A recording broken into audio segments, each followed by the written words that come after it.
From the battlefield to a museum in his man cave, Kurt is keeping history alive. Welcome to Back Roads and Front Porches, where the stories of small-town America come to life. From hometown helpers to those keeping traditions alive, we're exploring the people, places, and moments that make these towns feel like home. So grab a seat on the front porch and a glass of lemonade and join us as we discover America's stories. Today we're showing you a totally different side of Kurt as a Civil War reenactor.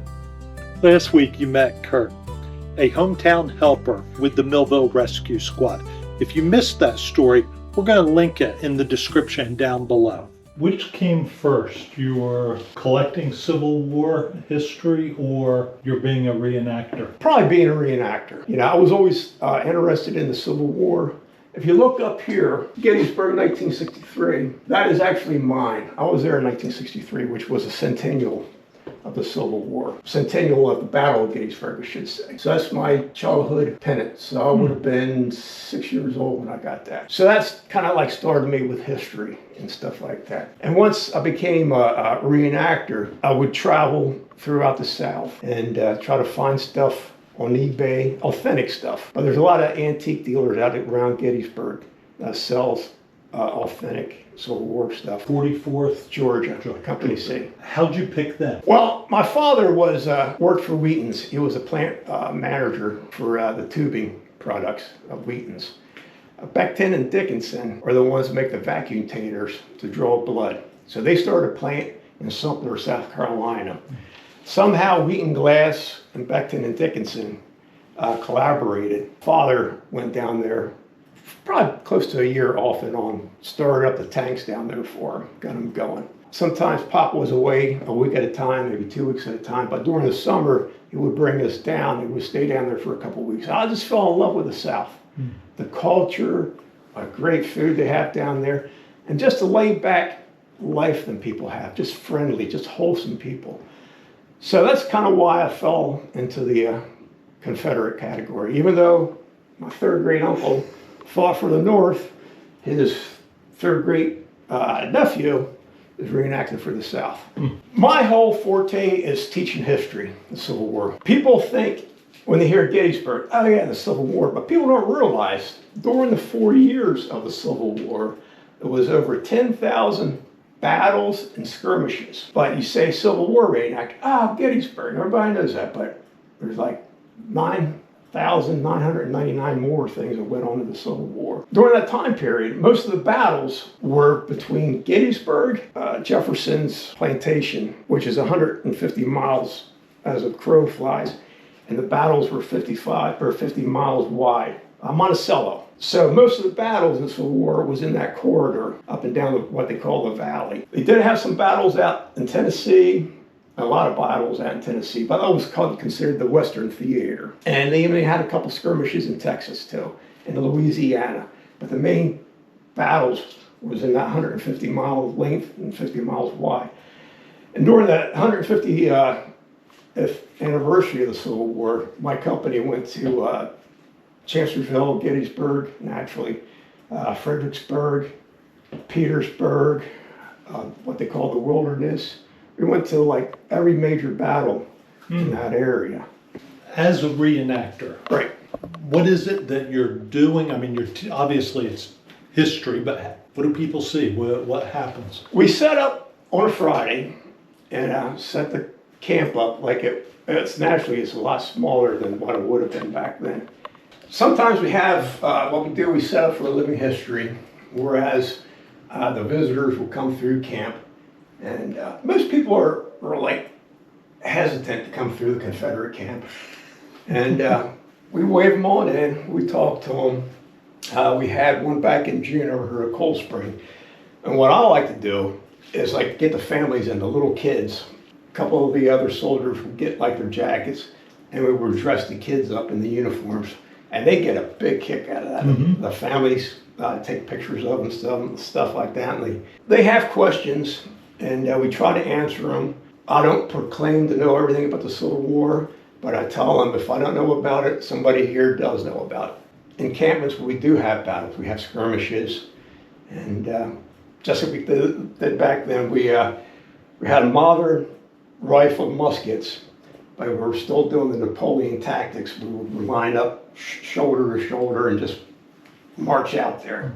They were starting to learn about entrenchments and barriers, and not so much just a frontal charge. When you think about the battle and whatnot, and you're out there as a reenactor, you're in uniform, what have been some of your most memorable moments? People cheering for Confederate forces. And after the battle, they do taps, and the people who got shot and died, they rise up.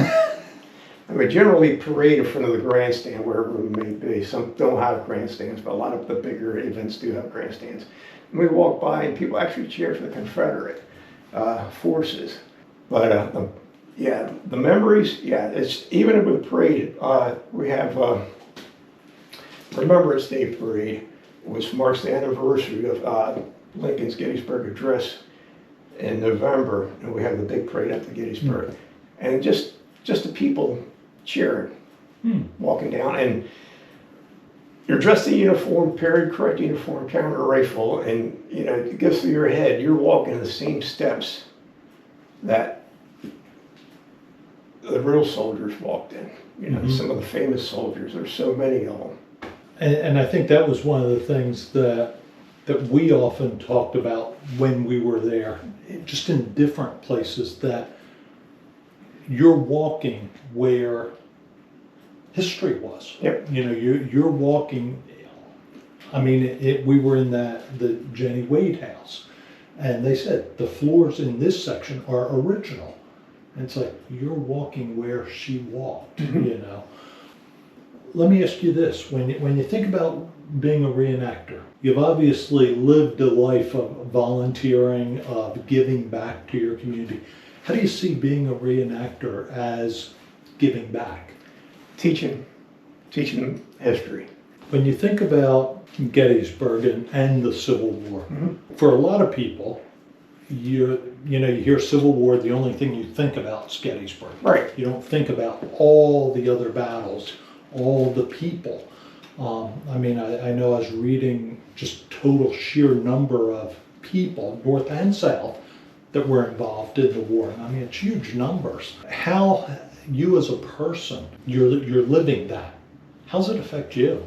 Even though I represent the South, which was the Confederate States, I was still an American before the secession of the states, of the Union. Just being proud of my country, what people fought for and still fight for today. For Kurt, reenacting the Civil War isn't just about stepping into the past.